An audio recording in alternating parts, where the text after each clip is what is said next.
امام رضا سے روایت ہے، فرماتے جو انسان اپنے گناہوں کے لیے کوئی کفارہ ڈھونڈ نہیں پا رہا، بہت لوگ آتے تھے کہ مولا میں نے یہ گناہ کیا وہ گناہ کیا، کوئی کفارہ بتائیے، تو امام فرماتے اگر کسی کو اپنے گناہوں کے لیے کفارہ نہیں مل رہا، فرمایا فَلْيُكْثِرْ مِنْ صَلَوَاتِ عَلَى مُحَمَّدْ وَآلِ مُحَمَّدْ، اس بندے کو چاہیے کہ کثرت سے صلوات بھیجے، کیونکہ یہ صلوات ہے جو انسان کے گناہوں کو مٹا دیتی ہے۔ یہاں تک امیر المومنین علی بن ابی طالب فرماتے ہیں الصلاۃ علی النبی وآلہ امحق للخطایا من الماء الی النار، فرماتے جو بندہ رسول کریم پہ صلوات بھیجتا ہے، محمد و آل محمد پہ صلوات بھیجتا ہے، یہ صلوات اتنی تیزی سے اس کے گناہوں کی آگ کو بجھاتی ہے کہ امام مثال دیتے ہیں کہ پانی بھی اتنی تیزی سے آگ کو نہیں بجھاتا، شاید پانی بھی آگ کو بجھانے میں دیر لگا دیتا ہے، لیکن صلوات اس سے بھی زیادہ تیز انسان کے گناہوں کو مٹا دیتی ہے۔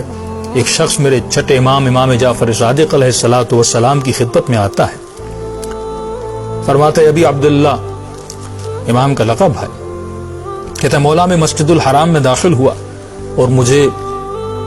جو مسجد الحرام کی دعائیں ہیں وہ مجھے یاد نہیں تھی، کیونکہ مختلف لوگ مسجد الحرام میں داخل ہوتے ہیں، مختلف جگہوں پہ مختلف دعائیں پڑھنی پڑتی ہیں، کہ مولا مجھے کوئی ذکر کوئی دعا یاد نہیں تھی، وَلَمْ يَحْضُرْنِ شَيْءٌ مِنَ الدُّعَاء،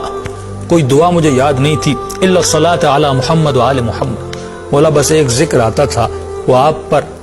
صلوات بھیجنے کا ذکر تھا، وہ محمد مصطفیٰ اور اس کی آل پر صلوات کا ذکر تھا۔ گویا کہنا چاہتا تھا مولا سارے لوگ اتنے اذکار کر رہے تھے لیکن مجھے صرف ایک ذکر یاد تھا، گویا میں نے ثواب کم کمایا، لیکن جنہوں نے اتنے اذکار کیے ان کو ثواب زیادہ ملا۔ عجیب جملہ امام نے فرمایا اما انہ لم یخرج احد بافضل مما خرجت به، فرماتے ہیں کہ جتنے بندے بھی مسجد سے داخل خارج ہوئے ان تمام اذکار کرنے کے بعد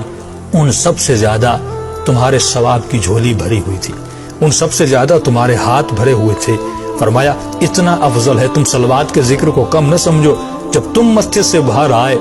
تم جیسا کوئی سرمایہ دار نہیں تھا، تم سے بڑا کسی کے پاس عمل نہیں تھا، کیونکہ تم نے اس مسجد میں ذکر صلوات کیا تھا، تم نے محمد و آل محمد پر صلوات بھیجی تھی۔ اسی لیے امام صادق علیہ الصلوۃ والسلام فرماتے ہیں کہ جب بھی رسول خدا کا نام آئے فاکثروا الصلاۃ، صلوات کو زیادہ کیا کرو، رسول کے نام کے سننے کے بعد زیادہ سے زیادہ رسول خدا کا ذکر کیا کرو۔ یہاں تک فرمائے جو بندہ ایک صلوات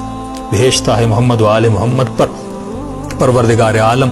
ایسے بندے پر 1000 صلواتیں بھیجتا ہے۔ یہاں تک فرمایا 1000 صفیں ہیں ملائکوں کی،